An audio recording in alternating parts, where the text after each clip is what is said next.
Vamos entonces a revisar el tema que nos atañe el día de hoy, y el objetivo es revisar cómo todo el equipo tiene participación en la prevención de la resistencia de antimicrobianos. Es importante que entendamos un poquito y revisemos la historia de dónde nace toda esta necesidad de unirnos para trabajar y disminuir la resistencia. Bueno, vamos a revisar un poquito del contexto, de dónde sale esta necesidad de revisar estos temas, el panorama de las infecciones asociadas a la atención en salud, la historia, definir un poco, aunque yo sé que ya lo tenemos muy marcado, los programas de optimización de antimicrobianos, los beneficios, los actores y unas conclusiones. Entonces el contexto, pues realmente es que esto parte que la historia natural y los avances realmente nos dicen que los antibióticos existen hace muchos años, y también la técnica de higiene de manos. Está demostrado hace muchísimo tiempo que realmente combinando estas dos estrategias logramos controlar enfermedades infecciosas, disminuyendo la mortalidad y disminuyendo la morbilidad en nuestros pacientes. Pero esto ha avanzado y no nos podemos quedar únicamente pensando en las instituciones de salud, ¿cierto? El término ha evolucionado.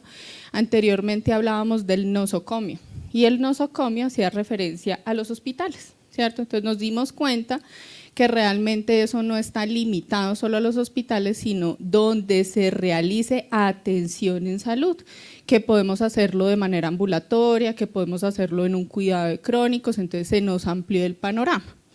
Pero adicional, con el manejo de antibióticos, entonces también tenemos otras áreas donde se utilizan antibióticos. Entonces aquí vemos únicamente que nosotros somos una partecita que aporta, pero también tenemos industrias farmacéuticas, tenemos la parte de la comunidad y tenemos todo lo de la producción agrícola, el cuidado y producción de alimentos y carnes, y esto hace que aumente la resistencia no solamente por el manejo de antibióticos dentro de una institución en salud, sino que ya lo vemos en la comunidad.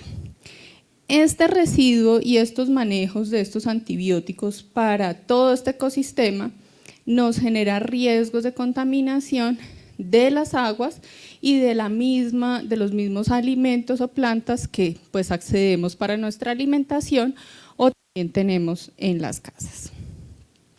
Con esto entonces entendemos que la resistencia de los antimicrobianos no puede ser una cosa aislada y no podemos ser únicamente nosotros acá hablando en un contexto hospitalario.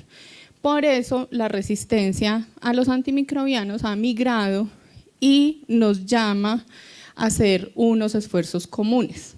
Por eso esto ya está en políticas públicas y los tenemos en los objetivos de desarrollo general, ¿cierto? Entonces tenemos, por ejemplo, la resistencia de los antibióticos está enmarcada en varios de los objetivos de desarrollo. Entonces cuando empezamos a hablar y a mirar el fin de la pobreza, empezamos a entender y qué es el enunciado de ese objetivo de desarrollo. Entonces ahí nos dice disminuir pérdidas económicas asociadas a estancias hospitalarias largas y consecuente impacto en los sistemas de salud. Y entonces allá va la interpretación y cómo entendemos un poco esto. Entonces, ¿qué significa una estancia larga para un paciente? Significa pérdida de la movilidad, significa pérdida de la calidad de vida, significa pérdidas de ese aporte familiar que está haciendo y de capital al país, ¿cierto? Entonces por eso ahí nos vamos aunando y vamos entrelazando todos estos objetivos definidos. También cuando tenemos el impacto en los sistemas de salud es porque con la larga estancia, las infecciones, la resistencia, pues se nos va a dificultar más el tratamiento de ese paciente y va a requerir unas intervenciones diferentes o adicionales que no proyectábamos para el tratamiento inicial de ese paciente. Entonces allí, cuando contribuimos en disminuir la resistencia, aportamos al fin de la pobreza. También hambre cero, y entonces este va también un poco aunado a ese primer objetivo, y es que si no tengo el padre o la madre o la persona productiva económicamente en mi casa está enferma, está hospitalizada, más de lo que debería estar para su tratamiento inicial, pues en mi casa van a empezar a haber carencias y van a aumentar necesidades.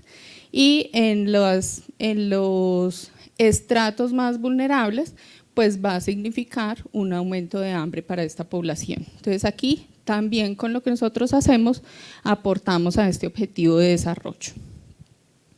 El tercer objetivo nos habla de salud y bienestar y nos enuncia la disminución de efectividad de los tratamientos contra las enfermedades de origen microbiano. Entonces lo que estamos hablando, ¿cierto? Para nadie es nuevo que tenemos limitación en generación de moléculas nuevas de antibióticos. Y entonces cuando generamos resistencia antimicrobiana, estamos limitando la salud y el bienestar de nuestra población. Agua limpia y saneamiento limpio. Aquí, como lo expliqué en la gráfica anterior, el saneamiento inadecuado facilita la dispersión de microorganismos resistentes en el ambiente. Entonces, es una cadena, ¿cierto?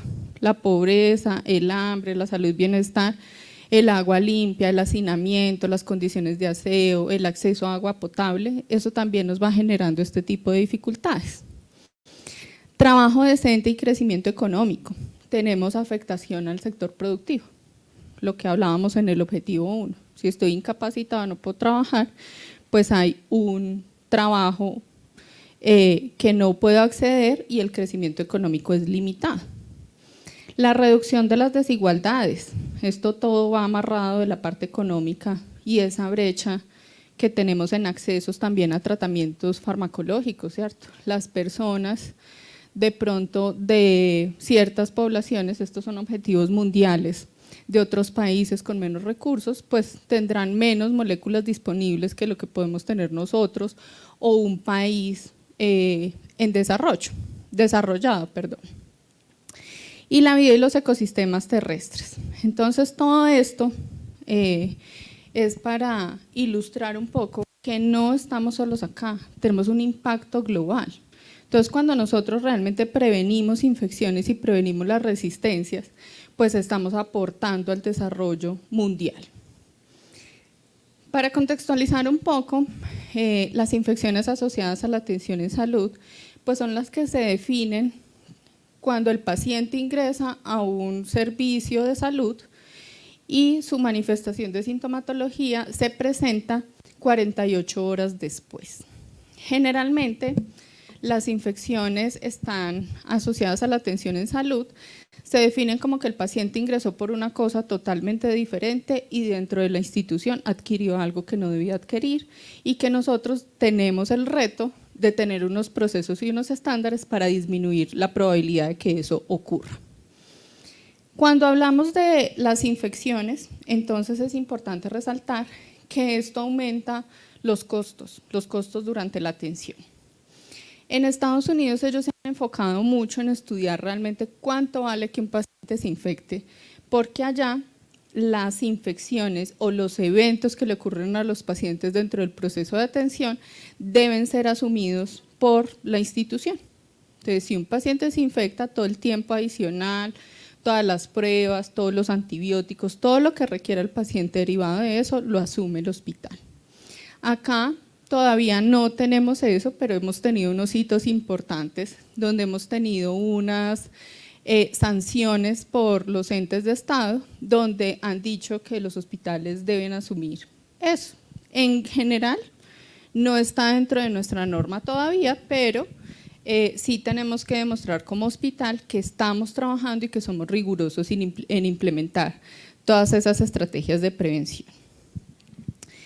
Y en Estados Unidos, como les decía, como ellos allá asumen el costo, han estudiado y nos han descrito que más o menos las infecciones en el hospital se ubica el gasto entre 25 y 31 billones de dólares al año.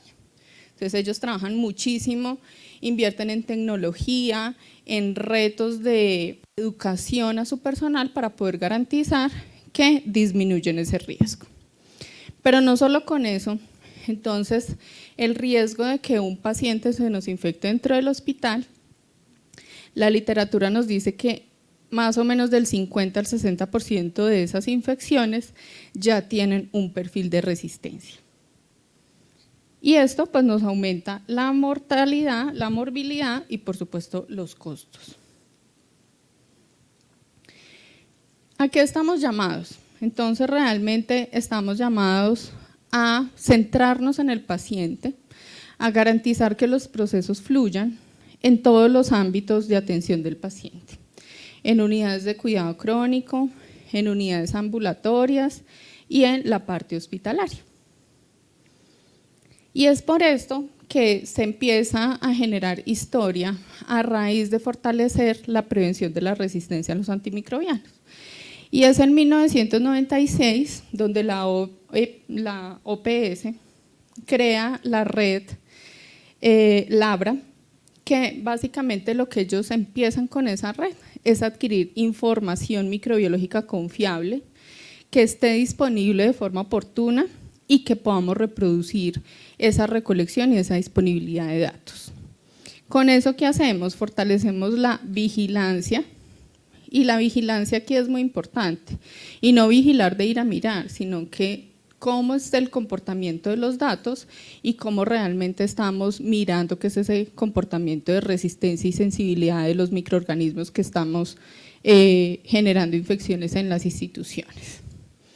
Con eso entonces después aparece en Colombia el CIVIVAC y la Secretaría Distrital de Salud, que ellos también empiezan a hacer esfuerzos por participar en la contención de la resistencia bacteriana y un fuerte muy importante que es el uso prudente de los antibióticos. Entonces la OMS en el 2001 hace una estrategia mundial para contener la resistencia a los antimicrobianos. ¿Y qué es el objetivo de esa estrategia? Básicamente la reducción, busca que se reduzca la morbilidad y la propagación de las infecciones en los ambientes de atención en salud, mejora el acceso de los antimicrobianos apropiados, y es que aquí ya es la OMS, ¿cierto? Esto es lo que yo les decía, las diferencias entre los antibióticos que tiene un país desarrollado y un país no desarrollado, ¿cierto? O con bajos recursos o altos recursos económicos y capacidad adquisitiva. Entonces los gobiernos pues tienen oportunidades diferentes de tener moléculas disponibles. Entonces con esta regulación encontramos inicios de poner a nivel todos los países y que todos tengan el mismo acceso. Pero con esto viene un reto muy importante y es mejorar la utilización de los antimicrobianos, porque podemos tener las mejores moléculas disponibles, pero si no lo sabemos usar, pues vamos a generar resistencia y nos vamos a quedar nuevamente sin disponibilidad de antimicrobianos. Con esto entonces empiezan a trabajar el fortalecimiento de los sistemas de salud y la capacidad de vigilancia de cómo es el comportamiento del consumo y la resistencia a los antimicrobianos, cumpliendo con los reglamentos y la legislación de los países y pues fomentando el desarrollo de nuevos medicamentos y vacunas apropiadas cuando pues sea indispensable. La OMS en el 2015 hizo una actualización de esta estrategia y lo llamó Plan de Acción Mundial sobre la Resistencia de los Antimicrobianos, pero es la actualización de esa del 2001. Pero además la Asamblea Mundial, de todo lo que tiene que ver con la parte ambiental y los medicamentos, pues nos habla que ellos crean una iniciativa que se va a implementar del 2015 al 2020 como unos objetivos. Y entonces aquí en esa asamblea definen que tenemos todos en el mundo que mejorar la comprensión sobre la concientización sobre la problemática de la resistencia antibacteriana, reforzar los conocimientos de base en investigación y vigilancia, ¿cierto? Entonces cuando yo hablo de estas dos, empiezo a mirar que ya no me limito solamente a la atención en salud, ya estoy hablando de la población, porque la población tiene acceso a los antimicrobianos. Y cuando llegan al hospital y tienen infecciones complicadas, pues lastimosamente nos quedamos con muy pocos recursos para poder ayudarlos a salir adelante. Entonces allí es donde también tenemos que centrar muchos esfuerzos. Con esto también debemos en los ambientes disminuir la ocurrencia de infecciones. Pero miren que no solamente es en los ambientes hospitalarios o de atención en salud, es en la comunidad, ¿cierto? Y nos vamos a remontar un poquito al COVID. El COVID todo venía de la comunidad, ¿cierto? Y todos nos centrábamos en educar y educar la comunidad para poder disminuir que llegaran a un ambiente hospitalario. Y con eso, la optimización del uso de antimicrobianos en la comunidad y en la parte de atención en salud vuelve y juega. Aquí nos vuelven a plantear las mismas inquietudes. Y se deben plantear estrategias económicas para hacer inversiones sostenibles y realmente dirigidas para nuevos medicamentos, nuevos sistemas de diagnóstico y vacunación. Entonces aquí ya vamos ampliando un poco el alcance. Resulta que en Colombia, desde el 2008, el Ministerio de Salud y Protección Social, para su época se llamaba así, planteó un modelo de vigilancia de salud pública de medicamentos y resistencia bacteriana. Y como todo lo del ministerio, pues ellos no alcanzan a llegar a todas las poblaciones. Entonces, unos sí lo aplicaron, otros no, era como opcional, ¿cierto? Pero pues ahí empieza como la historia del país, cómo ha venido evolucionando.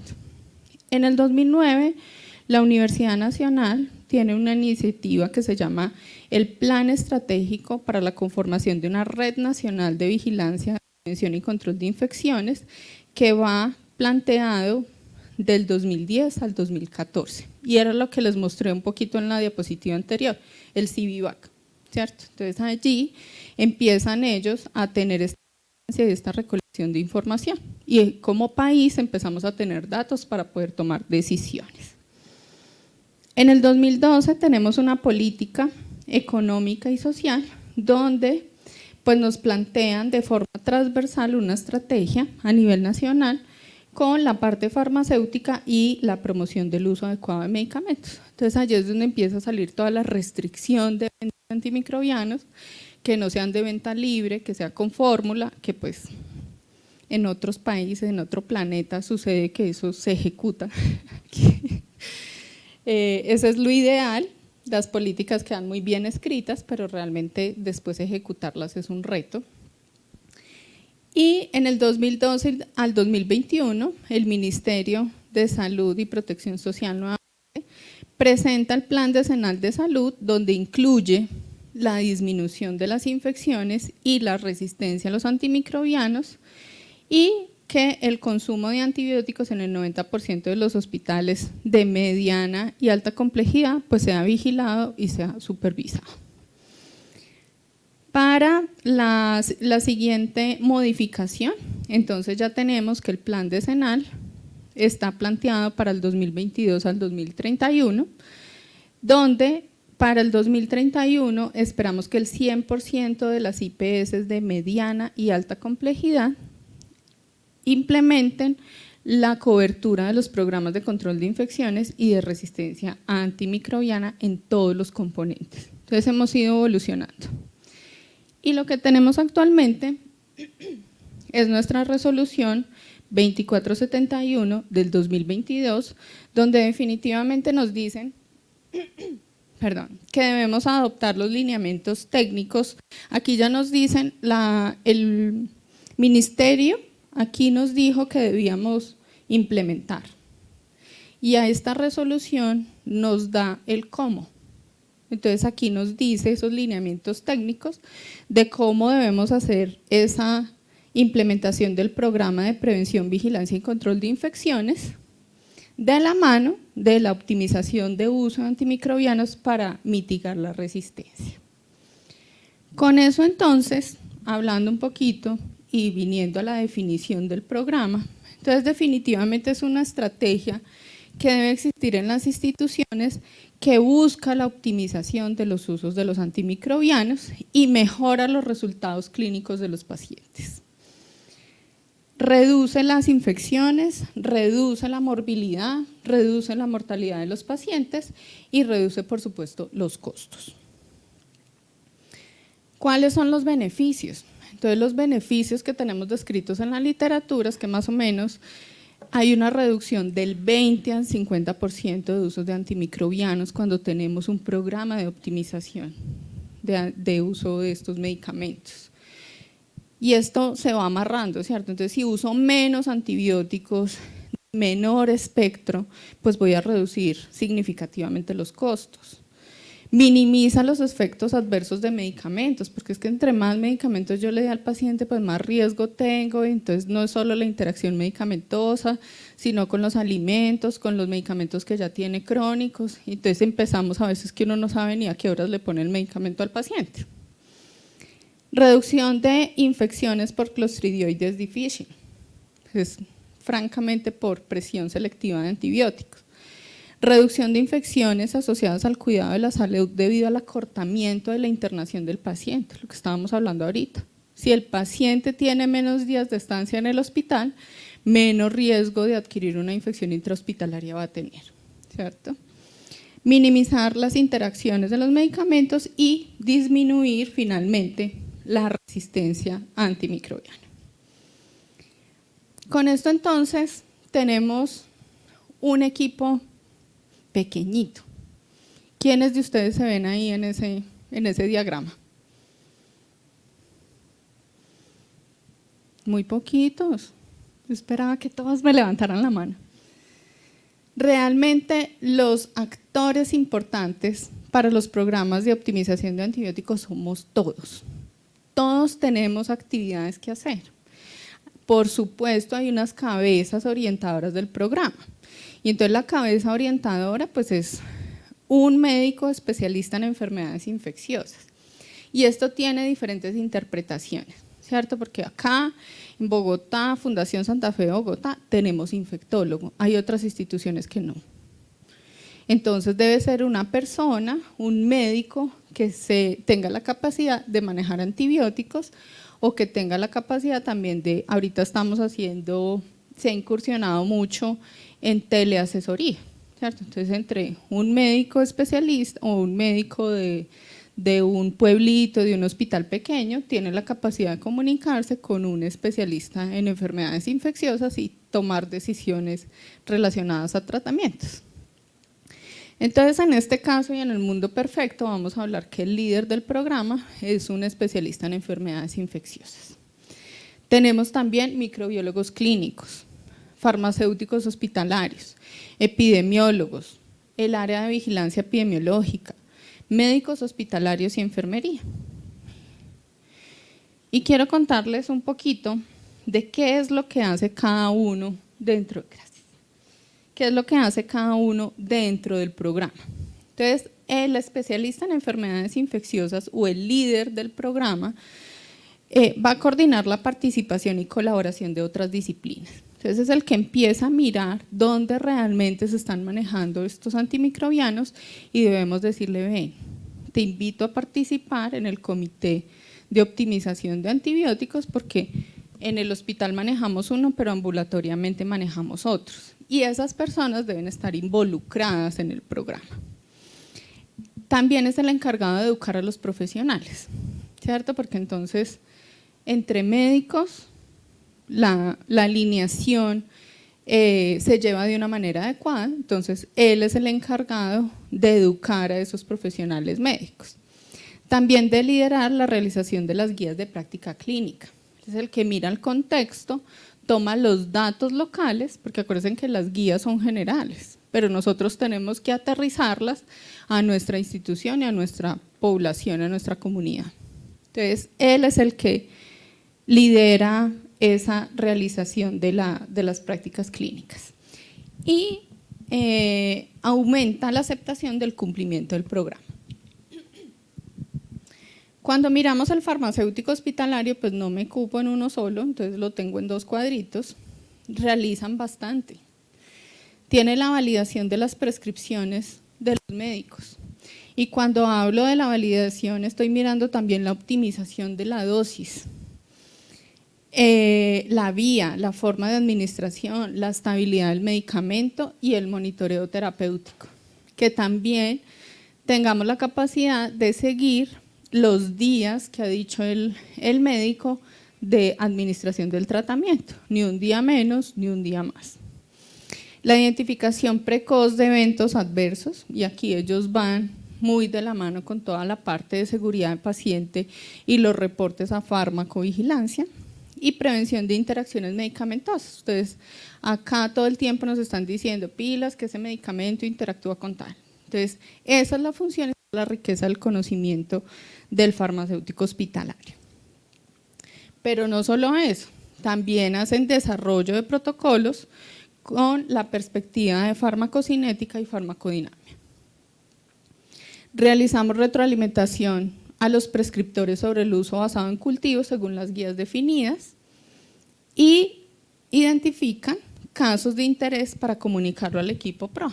Entonces, ya vimos quién es el equipo PROA, ¿cierto? Entonces, si ellos identifican un microorganismo no habitual, está en comunicación con el equipo de vigilancia epidemiológica para que miremos qué fue lo que pasó con esos microorganismos. Con otro de los miembros es el microbiólogo clínico, donde realmente ellos nos aportan todos los datos para toma de decisiones. Nos hablan sobre el tipo de aislamientos bacterianos y los antibiogramas. Y con eso, pues nos aportan al perfil de resistencia de las instituciones, que idealmente debemos tenerlo frecuentemente para poder tomar decisiones empíricas de tratamiento hacia los pacientes. También nos optimiza, también tiene la función de optimizar técnicas de diagnóstico microbiológico y de implementar y proponer métodos rápidos para poder contener esa resistencia o esas infecciones dentro del hospital. Con eso quiere decir que ellos también generan alertas. Ellos todo el tiempo están en comunicación con vigilancia epidemiológica diciendo este microorganismo tiene una resistencia que requiere un tipo de aislamiento y vigilancia epidemiológica es quien implementa los aislamientos en la institución. Con eso ellos nos dan la información sobre estos microorganismos multiresistentes, pero además también nos ayudan a identificar nuevas técnicas para buscar o hacer tamización de los pacientes y que podamos identificar posibles portadores dentro de la institución y aislarlos y disminuir el riesgo de diseminación. Otro actor muy importante es enfermería, y enfermería tanto con su conocimiento dentro del programa de PROA, pero también a la cabecera del paciente. Ellos están allí cuidando a los pacientes 24/7. Ellas realmente tienen la función de vigilar la duración de administración de los antimicrobianos, que si el médico dijo que era una infusión extendida, ellas deben garantizar que el medicamento se administre de esa manera. También deben velar porque la implementación del antibiótico se inicie lo más rápido posible para ese paciente. Articula también toda la comprensión de los riesgos para los pacientes, entonces ella sabe qué riesgo de movilidad tiene, cómo es la comunicación con la familia, cómo es la comunicación, por ejemplo, en una unidad de cuidado intensivo, también con el infectólogo y los otros profesionales. Entonces ella nos ayuda a recolectar todos esos riesgos que a veces, si nosotros los miramos solitos, no los vamos a poder identificar. También son las garantes de que se realicen procedimientos seguros dentro del hospital, y hay muchos procedimientos dentro del hospital. Unos de los importantes son los cuidados de las heridas, prevención de flebitis, pero también los cuidados de catéter venoso central, las sondas vesicales dentro del ambiente hospitalario. Y debe educar y motivar a la adherencia a los protocolos. Y eso también se van marcando dentro de una cultura de seguridad. Porque si todos hablamos lo mismo y si todos nos exigimos lo mismo, pues finalmente yo voy a decir, venga, yo cumplo, porque si no me van a hacer un llamado de atención o la jefe cansona va a venir aquí a molestarme y pues como a nadie le gusta que lo molesten, pues lo voy a hacer. El ambiente físico también tiene todo que ver. Y aquí básicamente se limita a la limpieza y desinfección, pero el ambiente físico también está enmarcado dentro de la disponibilidad, por ejemplo, en los hospitales de habitaciones unipersonales o de a cuántos pacientes pueda acostar en una misma sala. Eso nos ayuda a disminuir el riesgo de transmisión de un paciente a otro. La parte administrativa nos da apoyo desde la alta gerencia diciendo ustedes son importantes y realmente necesitamos que funcionen dentro del hospital, y tener disponibilidad de inversión de recursos, tener personal calificado a medida que el hospital tiene o no disponibilidad de esos recursos económicos, y por supuesto disponer de espacios y equipos de trabajo. Los epidemiólogos hospitalarios son importantes porque nos ayudan a validar el desarrollo metodológico de las guías, pero también nos ayudan a medir. Entonces nos dicen, nos sugieren las métricas, nos sugieren numeradores y denominadores y cuál sería el análisis y las acciones a tomar con esa información. Y por último dejé la parte de vigilancia epidemiológica, porque pues es mi área, pero además pues todos aportamos de manera significativa. Entonces, vigilancia epidemiológica hace búsqueda activa de pacientes con infección. Cuando los busca, identifica si tiene una infección por un microorganismo resistente o no que debamos aislar, y hace la implementación y activación de que el personal use las barreras de aislamiento que correspondan. Somos los líderes del programa de higiene de manos. Higiene de manos se los presenté en la primera diapositiva y les conté que hace 1000 años está documentado que con eso disminuimos infecciones. De todas maneras es un proceso que todos sabemos que lo tenemos que hacer, pero es un reto constante. No en ninguna institución ni en la literatura nos documenta que realmente hay una adherencia en los hospitales más o menos del 60 al 70%. Entonces aquí tenemos un reto muy importante y un compromiso a adquirir por parte de todos. Y los médicos hospitalarios que los encontramos disponibles en las áreas y son los encargados de realmente tener esa comunicación con las familias y con el equipo y traer lo que ha pasado durante las horas que no está todo el equipo reunido. Puede también educar al equipo de los otros especialistas. Con eso entonces, cuando vemos vigilancia epidemiológica y todo lo que tiene, tenemos un programa que realmente debe gestionar la política de control de infecciones. Entonces, cuando hablamos de la política de control de infecciones es porque tenemos un comité que nos dice cuáles son las primicias o las actividades que debemos sí o sí garantizar dentro de un hospital y que todos debemos cumplir.